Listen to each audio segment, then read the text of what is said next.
to the Shitcast, everybody. This is our premiere Christmas episode because we did one in retrospect last year. Mel and I have both come in Christmas attire. I've got my Christmas beard. You need those little balls that you attach to the beard. Have you seen them? No way. No, my beard isn't that long, unfortunately. Fortunately.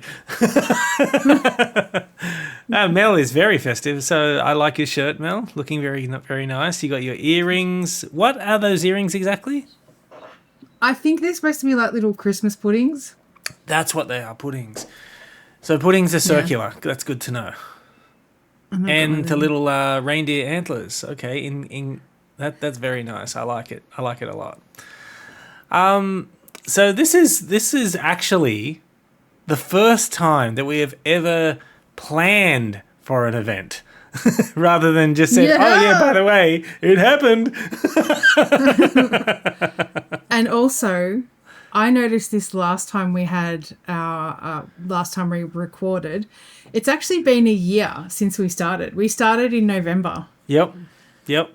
But we took a few month break. But happy anniversary to the podcast, basically, because it was like in November that we started our first episodes. Yep, it's pretty exciting. Yay! We're still here. Wow.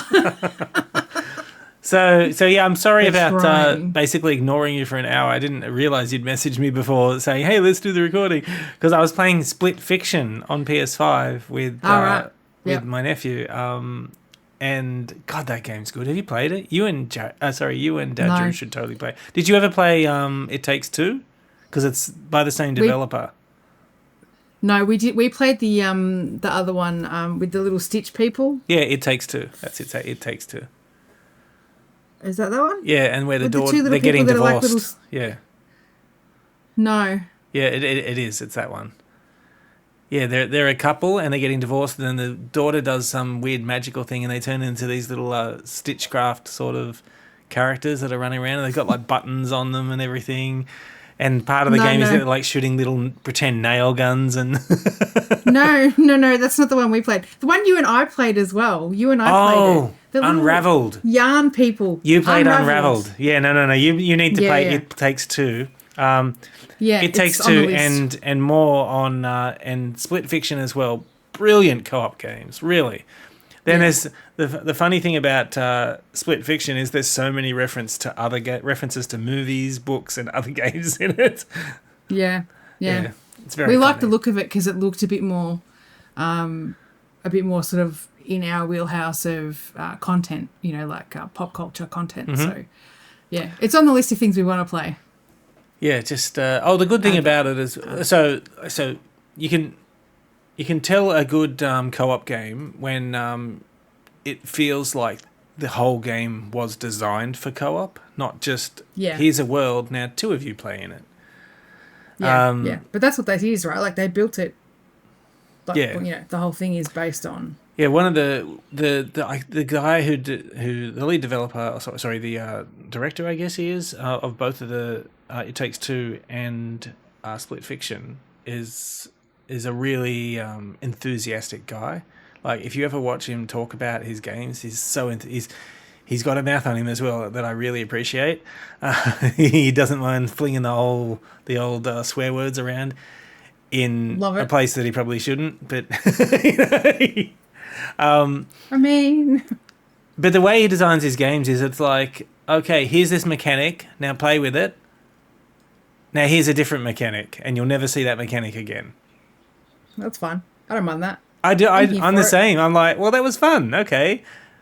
There's so many things. It doesn't need to be repetitive. Yeah, and that's the other thing. I mean, both of the games are actually kind of long, but you never feel like you're doing something for too long, because as soon as you start to feel like it's like, okay, you're done. Now let's do another thing. That's good. Yeah, I like that. Yeah, me too. I might go and download it. It would download PC. Faster if I had fibre to the premises. Oh yeah. Okay. Let's. So we did talk about this last episode that you were getting it, which is pretty exciting, I have to say. It hasn't quite. It was supposed to happen yesterday.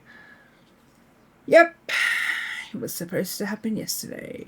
So not he only put was the he super boxes- late.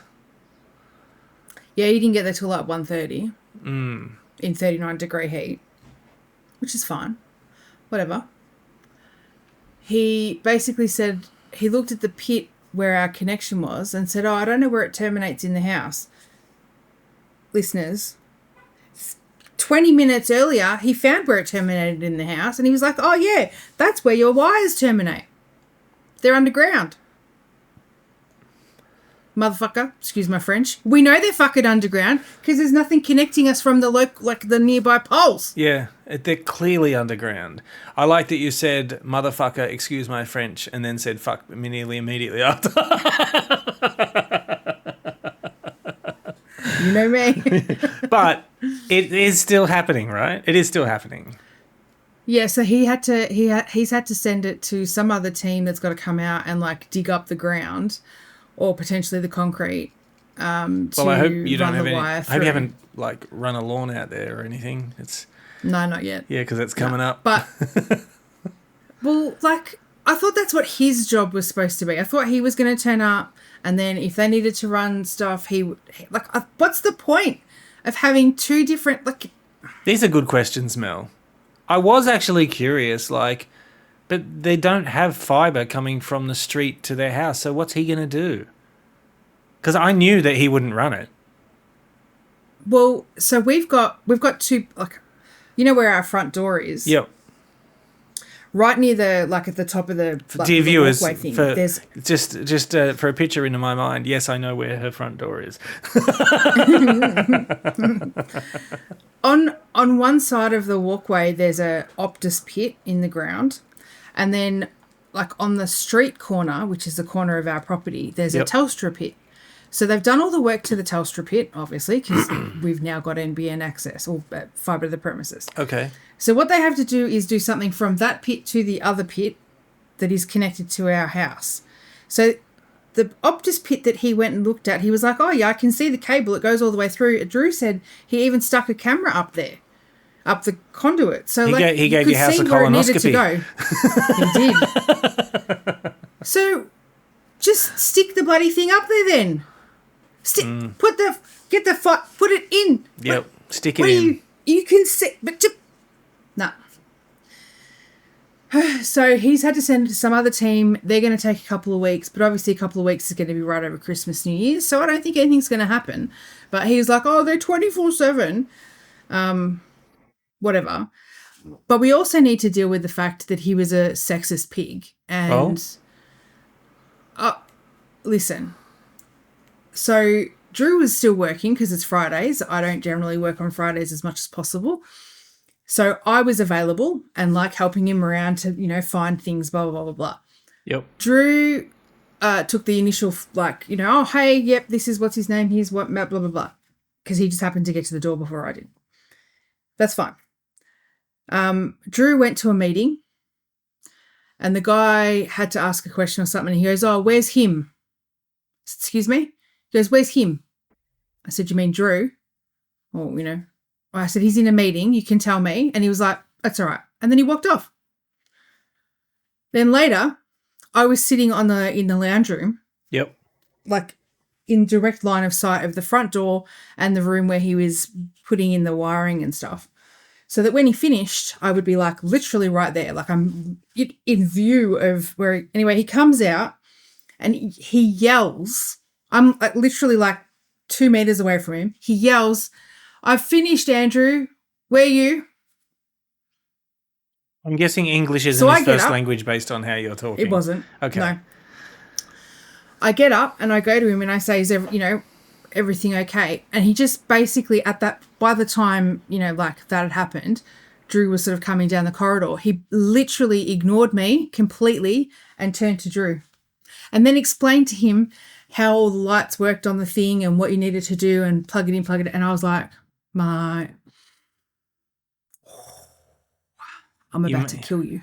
Yeah, maybe. Hopefully he won't come back. So everything, all the hardware and everything is set up in your house now. Yep.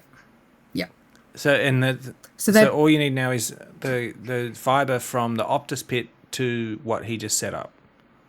Correct. Okay, so where did he set up the hardware? Is it in the garage or? in our study. Like on basically where my computer is on the external wall. Yep. So there's a box on the inside near the window, and then there's a box on the outside that connects through to. Okay. And then that will go. That's in direct line of the pit, basically. Well, hopefully he's not the one who comes back to finish that off. That's interesting. You seem to get a lot of that out your way, though. I don't know what it is. We're in a regional town, and they're living in the 1920s, and they're a bunch of racist, sexist hicks out here. So it is what it is. But it's really aggravating because the irony being that when I was working at Optus, I did all of Drew was mobile tech and still is mobile tech. I did all like the voice and data, like internet stuff. Yeah, I understand stuff, it yeah. in a level that he doesn't understand that I understand it. But like it was just like, Yeah, anyway. it's kind of rude. Usa. That is very rude. Listen, listeners, if you're going to speak to women, just treat them with the same respect that you treat men, because we're no fucking different, all right? Stop with this sexist bullshit, like we're not good enough. Sorry, that's my thing. Yeah, you get a bit of that in my industry as well. Yeah? Not specifically the consulting/support side, but more the hire industry. Yeah, There's right. a lot of sexism in the hire, and I guess construction as well. Yeah, there would be. But yeah. It's a man's world. Yep. So I have a question for you. I have some answers. Let's see if I have this one. I'm currently in the process of downloading No Man's Sky because I saw that you had it on your list and I wanted to ask you about it. Okay. What do you want to know? Have you ever played it? I mean, yes, I have played it multiple times. As in, I've tried to it? play it so many times. I have actually gotten off the planet that I start on and gone to another planet, but then I was just like, oh, this is so hard. This is very confusing. There's a lot of things happening, and I have to keep track of it all, and it's a lot of work. And you don't know it, but this is me. Remember, I'm dumber than you. No, you're not. No, I totally am. You're way smarter than I am. No. But yeah, so like, as soon as a game asks me to retain a few pieces of information at once, I'm like, this is a lot of work. I'm done. Absolutely done. Yeah, it's like, I might just stop playing this and see, maybe I'll come back in a few years when I'm feeling it. I've got so many games like that. When was the last time you played it? Oh, probably about 6 months to a year ago. And that was the time where that's the first time I ever got off the planet. And the thing, okay. Off the starting planet, yeah. It is not great. But yeah, and you know this about me, and when I say this, you'll be like, oh yeah, I get it now. You really need to read what they put on the screen. Oh, no, you're done. If you're not paying attention all the time, an important prompt will disappear and you'll never know what it said. Or actually, internet, if there is a way to go back and see what those prompts were, let me know. Because maybe they keep a log or something. But yeah, it's just... And that happens to me in so many games where I'm just like, oh, wait, I looked away for a second. What the fuck did that say? Yeah, I hope that's not important. Speaking of sexism, I'm going to be really sexist now, but a lot of the men that I play with, games with, are all the same. You don't read anything on the screen. I'm the one that reads everything and has to like, oh, did you see that thing that it said? What are you talking about? What happened? Mate, am I the only one reading the fucking game right now? Yeah, I think so. Hey, I've got another game-related question for you. How do you feel about cutscenes? Are you a cutscene skipper? No. Oh, thank God. Katie is a cutscene skipper, and it drives me crazy. What? It's just like, this is important. This is what we're here for. The cutscene, the important cutscene. All that other shit was just to get to this cutscene. No, I love cutscenes. One of the things I really liked about WoW was, originally back for us vanilla players. Yep. Once you watch the cutscene, there was no way of going back and seeing them ever again. And then they finally, I don't know, whatever expansion it was, they finally put in a way to go to a specific person or statue or something and you could watch cutscenes again. And I think that's brilliant because some of them are like, the whole point is to get the story in like a complete little package or an addition to the story, or, you know. Yeah, they did the same part of thing it. in Final Fantasy 14. Like, for ages, we're talking about a game that's like hundreds of hours that you need to put in. Yeah. And it's like, if you want to watch that cutscene, good luck with that. But then they finally introduce something. It's like, okay, yeah, you can go back and watch stuff again. Watch it. I can't tell you how many times I watched the Ysera cutscene in WoW. And every single time I bawled my eyes out. Every single time. I remember you talking about this when the first time you watched it. Yeah. So the internet probably doesn't know, because I just call people who view us the internet. They probably don't know. Well, our close friends know, obviously, that we were pretty hardcore WoW players. Yeah, pretty hardcore. Have we not talked about that on here? I don't think we have. Yeah, for a long time. I mean, for a very long time. Yeah, I would say I was definitely playing for 10 years minimum. Oh yeah, that's how we all met. Yeah. Long story short, you know. I don't. I've got a bad habit of forgetting what I've said before, so I don't know if I've said this before about the first time we actually met, because we knew each other. Oh, yeah. But then we met at PAX that time. Do you remember? And you had a room. That was fantastic. You were staying at a place in the city, and we all went back to your place. And we played Resistance. And this is the first time that Mel and Drew had met Uwe and I. And they say, hey, let's play this game where you lie to people. And I'm like, oh, I'm terrible at lying to people. But Uwe, no, he's just like, it's on, baby. No, that was great. And there was one point where I had convinced everyone that it was you that was lying. And you're like, it's not me. Issue. It's not me, okay? That's every time we've played. Among Us, Resistance, that other game with the town centre thing. Every single game that we play where someone has to play the bad person, I'm never it, and yet I am accused constantly. And no matter what I say, no matter how I say it, no one believes me. Yep. I don't understand. And then they kill me or they get rid of me, and I'm like, I spent ages telling you that it was not me. Yeah, I don't know how it always happens. I do remember times when it was you, and you were very good. It's just like, I believed her this time. What was I thinking? Those were the days. I get too stressed. They're the current days. Yeah. I get too stressed playing social deduction games. They make me too stressed. So you know that I played Blood on the Clock Tower, which is a social deduction game, but I've never actually played it in person. And I think if I played it in person, I would find that extremely stressful. Yeah, right. Because I mean, it's fine lying to people on the internet. I do it every day.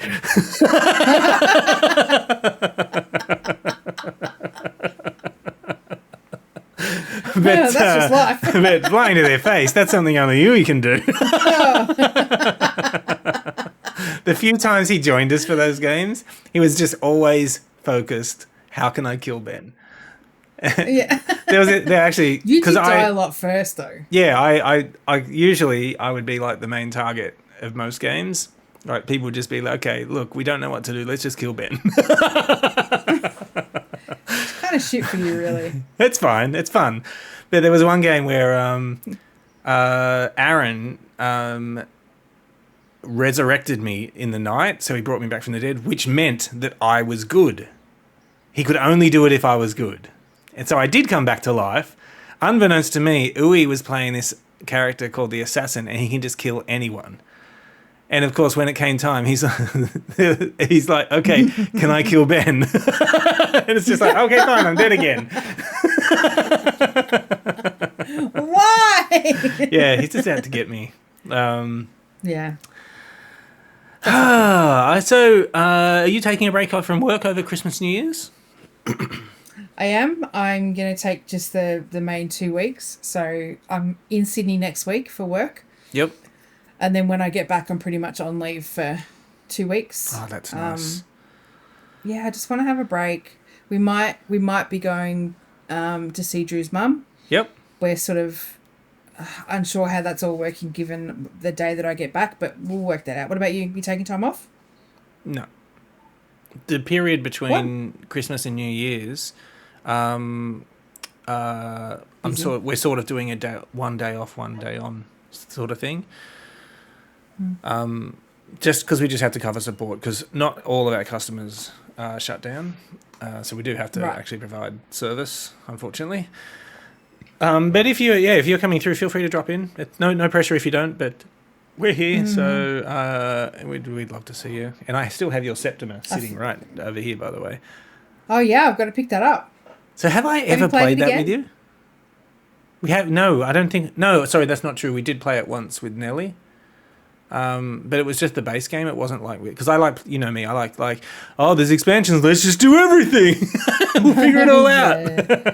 Whoa, not with the Septimer. That's a big game. Yeah, we played it here. Yes, like the Christmas before when you guys came across. Yep, and I won. Yep, I remember. I always remember the games I win. Yeah, so that's. Yeah. I think that's the only time we've played it.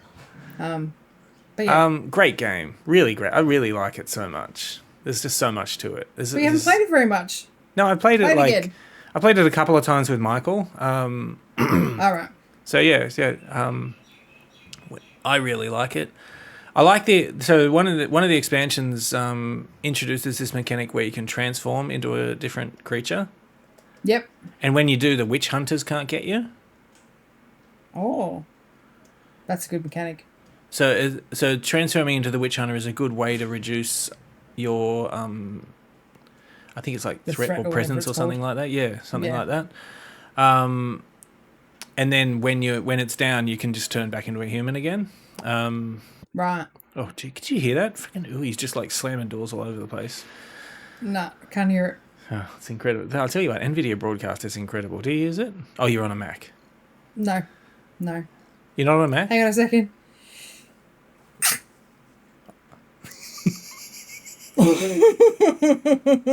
Excuse me. Yes, I'm on a Mac. I really like people who are like, hang on a second.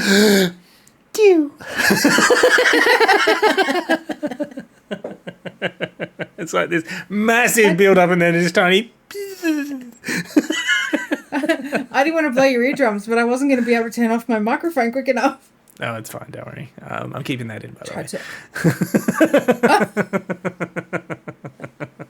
Oh, God. I started watching Arcane last night. Have you ever watched Arcane? We've looked at it multiple times, and I don't know, I'm half tempted. Is it good? All right, so I'm only 2 episodes in, and full disclosure, I did actually when it first came out. I tried to start watching it, and I watched the first episode, and it didn't grab me.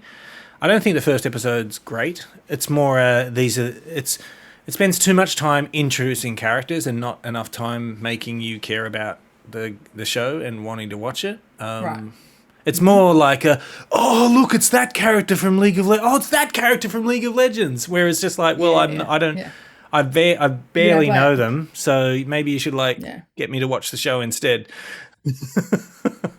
But that would be the point of it. Yeah, I've watched the second episode now, and I'm in. So, but it's also my nephew has been like, oh, you should really watch Arcane. He's been telling me for years though.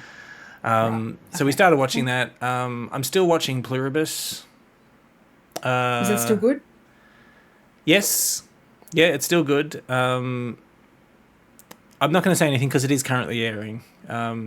Yeah. Because I might spoil it for someone. We're up to the 2nd season of Severance now. So I think we're 2 episodes into that. We're recording a reaction for the 2nd episode tomorrow. Nice. So yeah, lots and lots of stuff. Oh, and even Jared is watching Severance because I have it on, and it's the sort of show where like even if you're like half paying attention, it's like what? What you talking about, Willis? Might have to give it another crack. Actually, it is a really good show. There are things in it that are just like that's strange, and then there are things that are just like laugh out loud funny. Yeah, right. I really like Adam. Is it Adam Scott? Yep, he's brilliant. Because I loved him in Parks and Rec. Like, we've rewatched Parks and Rec so many times, but I've watched it with mainly you. You because- guys were the ones that introduced it to me. Yeah. When he joins the cast, though, the show is just, for me, on another level. Like, he's fourth wall panning, and he's just fantastic. I love him. So, yeah, I should really give Severance another crack. He and... I know it's not comedy, but... what's her name? The one who plays Leslie Knope? I can't believe it. Amy Poehler. Yep. They are such a perfect combo in that show. Yeah. They're both huge government nerds. I know. I love it. And they're hilarious. Like, it seems effortless for them to be hilarious, but obviously it's, good writing and all that kind of stuff, but I just love it. It's just a great show. Way better than, like, The Office. The Office? Is that what you said? Yeah, because the Parks and Rec was based on The Office. Oh, that's right. Yes, sorry. Yeah. Spiritual. So, do you watch Amy Poehler's podcast, Good Hang, at all? Only, like, snippets and stuff on the internet, like shorts and things. So she did an episode just recently with, oh my God, flipping remember her name. The woman who plays Elaine in Seinfeld. Yep. I'm so sorry for forgetting your name right now. Julia Dreyfus. Yeah, Julia Louis-Dreyfus. Louis-Dreyfus. Yeah, okay, thank you. And I apologise so much because I really like you a lot. Just really bad with names. Like she listens to us. Yeah, I mean, I expect her to. Of course, 100%. You should tag her in the show notes. There was another. Okay, the only reason I say it is just in case she does listen, because Amy Poehler had another guest on. I think it was Kate McKinnon. Yeah, it was Kate, and Kate McKinnon is completely different to how we see her in everything. Kate McKinnon is like normally in whatever we see her, she's super funny, but in this she's really reserved, and she's very different from what we know of her, which I guess is called acting. But I mean, not everything we've seen her in is acting, so obviously that's not her. But at the end of every show, Amy Poehler always goes, "Oh, tell us something that's making you laugh right now, something you're reading, watching, laughing." And Kate McKinnon said, "Okay, I need to tell you about this guy. I think I might have already told you this, but he cleans drains. He's an Australian, and he's really enthusiastic about it. He's got a YouTube channel, and it's called. I think the YouTube channel is called Drain Cleaning Australia." And he'll be like, "Oh," and she does like an impression of the guy, and it's really good because I've seen this guy before. He's so enthusiastic. Yeah. He's like, "Oh, look at that, all that stuff coming out of there. Oh, look, it's amazing. They said we could never clean it." That's what he's like. He's so he's like the crocodile hunter of drains. I love it. But she said, have to go find it now. If she wants to have a laugh, she just watches this guy. I love that. Anyway, but back to the reason why I brought up the Good Hang, a Good Hang, or the Good Hang. I think that's it. Anyway, Julia Louis-Dreyfus, the one with her on it, was so good. It was so funny, and I didn't know that they're friends. Like in real life. Yes. Friends. Yeah, I don't know. I didn't know that Julia Louis-Dreyfus was on Saturday Night Live. I think I knew that very early on, because she's been around for a long time. Yeah. I just had no idea. And she's so honest in the episode as well, which makes it more endearing. And she, Australians really love self-effacing people, and she's just hilarious. I loved it so much. I'm gonna have to watch it. Yeah, it is very good. I was laughing through it a lot. This one part at the end where Amy Poehler is saying that she likes Doritos, and when she does, Julia Louis-Dreyfus goes, "Really?" Like, really? and Amy Poehler's like, "Oh, I guess I won't be getting them as a sponsor now."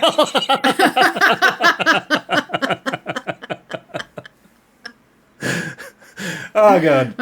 It's so funny. Seriously, it's very good. I highly recommend it. Yeah.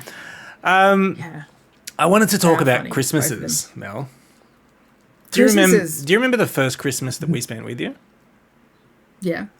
The one where your mum came over? Do you want me to put a photo? I'm going to send you a photo of that where you make your funny face. Oh, okay, sure. We'll put it here, and everyone's faces are going to be blurred out except for Ben's. Yep. I remember before the event, Drew had said, "Hey, do you reckon you should really like try to get under Mel's mum's skin?" And I said, "Oh yeah, you really want me to? I'll do it, no problem." And at one point You're that all day, you fucking said shit to me, "Can you stirrers." just stop, Ben, please?"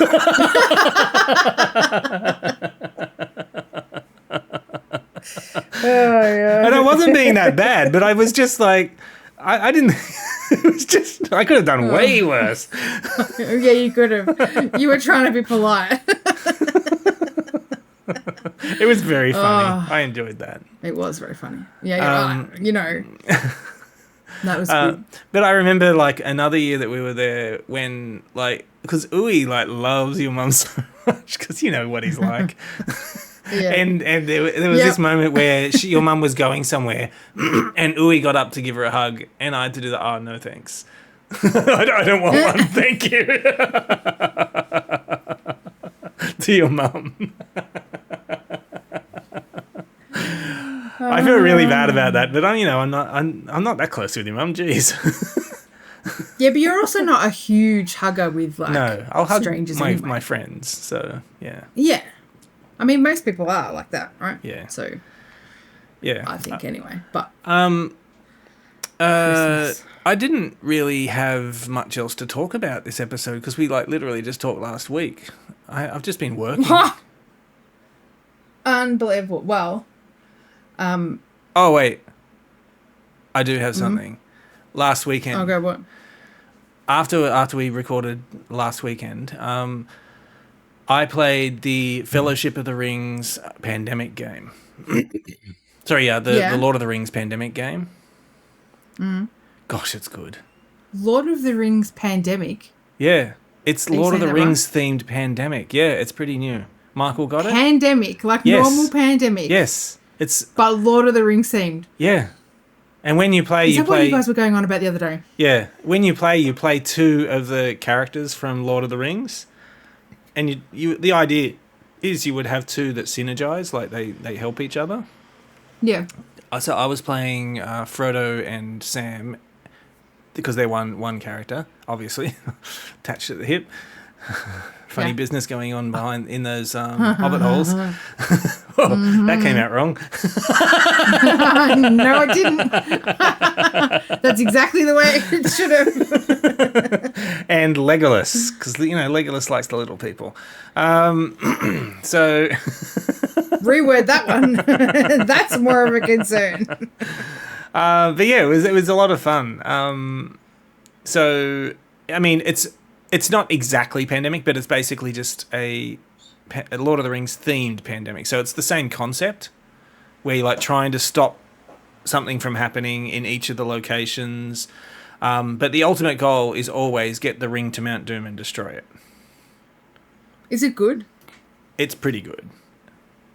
Because I'm down for that. I am half tempted to just look it up and buy it because that sounds amazing. It is. It's pretty good. I enjoyed it a lot. By the way, did you download Soulframe and play it? I added you as a friend, but it's still pending.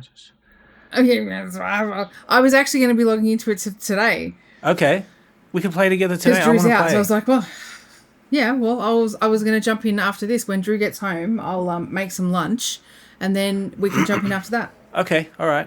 Just let me know when you're playing, and I'll jump in because I'll give you a bit of a tuto. Which is an abbreviation for tutorial, by the way. Yeah, right, okay. Is this the tutorial that you will have read through while you were playing, or the ones that you've ignored? Well, to be honest, in this one, because it's early, it's not even early access. There is no tutorial, and it's more a, hey, figure this out. This does something. Okay. I don't know what. Okay. No tooltips then. If I log in and there's tooltips and tutorials. They have the odd one, but I wouldn't say that it's just like, control your character using these buttons. It's just like, oh, okay. I think I know how to do that. All right. Okay, but it'll be good as well because like it's some of the stuff I'm up to now is kind of hard to do on my own. Or maybe I'm just shit. Yeah. It's probably the latter. I mean, are any of us really all that good? Oh. At these games? You're not good at I'm not. these games? I think you're pretty good at them. No, I just have fun and enjoy them. I don't get stressed by it. So the main A lot of thing... people get stressed by games. I'm there to play, have fun. So the main thing is you have to decide pretty early on what kind of character you're going to be. So are you going That's to my be biggest a problem. ranger, a magic user, or a fighter? And there See, are this is the variants on problem. that you can discover throughout the game, but you have to pretty much go with one in the beginning. I've gone an archer. Okay. Well, I'll go on magic user because that's what I always go. Okay, you got something on your shirt? But no, it's like a little bit of threads coming off already. Oh, that's no good. Well, that's okay. It Looks was like you got tickling it. my tip. Oh well, lucky I was thread, like, hey. I thought it was a spider, so I was like, oh, get that off. Well, Oh, anyway, sorry. I know you don't like spiders. I know. Okay. Listen, don't like is an understatement. I was recently thinking, a few months ago, I was thinking, oh, maybe I should do one of those immersion courses where they're like, put the spiders in containers and you Oh, hold them like and- put a you know what I spider mean? on your face and just you have to sit there and live with it. Fuck that. But That's the exposure I thing, didn't even right? think I'd be able to. Yeah, the exposure. I didn't think I'd even be able to like look it up because there'll be pictures of fucking spiders. I couldn't even get that far to look it up. So I was like, I don't think I'm ever going to do it. I don't think I have the courage. I don't know. I don't even think I could be in a room where there was a spider, even if it was in a sealed container. I don't think I could do it. I don't like spiders either. What if there was What if there's more than one in a container too? Like, what if you walk in and there's a whole fucking shelf of just like all? I'd be out. I'd be done. No. Yeah. Mm-mm. And the worst kind of spider? The one that you saw, but you don't know where it is now. Yes. That's the worst. Absolute worst. It's somewhere. It could be anywhere. Drew, unfortunately, poor guy, he never used to be freaked out by spiders until he married me, until we got together. And then my reaction to freaking out about spiders causes him now to like see them and go, because my reaction is so over the top. Yeah. Well, okay. It's I think it's an over the top to appropriate me. reaction to spiders, to be honest. I can. So, but you're. Did I tell you about the one that was in the car? No. Oh, that terror. Yeah, seriously, I've seen spiders on my car, but never in. And if I saw one in, I'd be like, well, I can't go in that car anymore. That car is now dead to me. It's dead to me. It wasn't in, it was like in the, when you open up the boot and there's like the rim around the edge. Yep. It was like living in the rim edge. Oh, okay. And I opened the boot, got the shopping out, and I lifted my arm up to close the boot, and exactly where I was going to close, that's where it was living. And it was like 10 o'clock at night. I screamed like a crazy person, ran away from the car, shopping's on the floor. Drew's like, what's going on? I'm like, dude, you've been married 20 years. When I scream, do you need to ask me what's happened? You can fucking know that it's a spider at this point, surely. Like, my reaction is like, Anyway. Yeah. He went, it was a huge huntsman. He had to like get it off the car and it went scurrying around on the floor and then he squished it for me. But like, it was just like beady little eyes and hairy legs. Yeah, anyway. They definitely have too many eyes and legs and too much fur. What do you need them all for? The furry ones are worse, if you ask me. It's like, no. I forget why I mentioned this.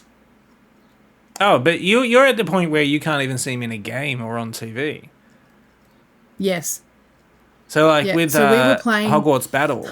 Hogwarts, whatever it was fucking called. I don't know. The Harry Potter Hogwarts something or other. That game where there's a shitload of spiders in that game.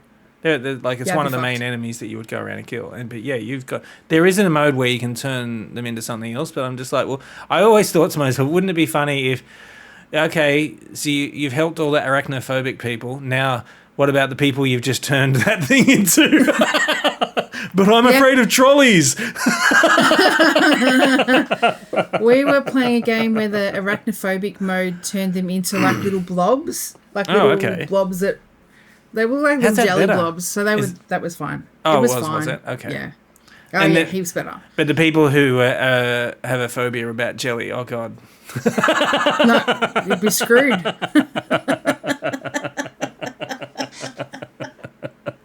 Absolutely wrecked. Wrecked. Yeah, totally.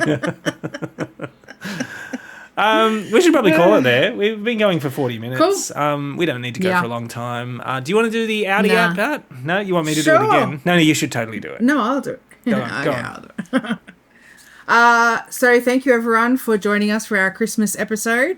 We hope that you all have great time over the break period, I suppose. If you're having holidays, be safe, be careful, make sure you don't drink too much and don't drive when you've been drinking.